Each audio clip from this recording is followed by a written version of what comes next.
The next one, it's a subtle mistake, but one with a huge financial consequences, especially for a villa buyer. International investors, they particularly from dense cities, they often fixate on interior spaces, the built-up area.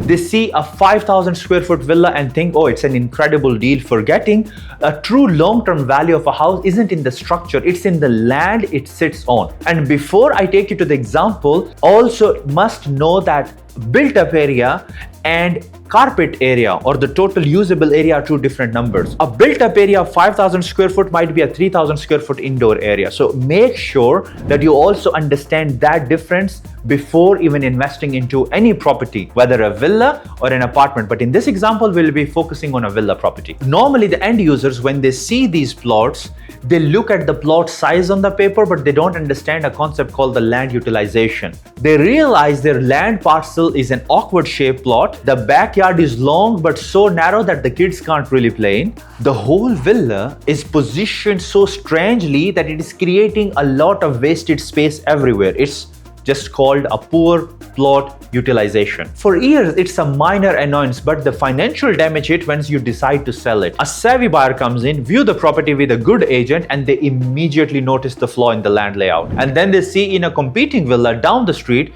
it could be 10% smaller land area, but inside it sits on a perfectly rectangle wide plot with a usable backyard. It feels more open space, more practical space, and more valuable. Now, what will happen to this villa? This villa is going to sit in the market. Viewers, they love the property but hate the plot. And then they are forced to drop the price again and again until they are way below other properties in the neighborhood. They paid for square footage, but they lost the money on the land. They bought a house but failed to invest in the real estate. So make sure that when you are buying a villa specifically, and even if you're buying off plan, don't only look at the sold on the plot size, look at the plot shape. Ask for affection plan, because a bigger plot with a bad shape is way worse than a smaller plot in a perfect shape.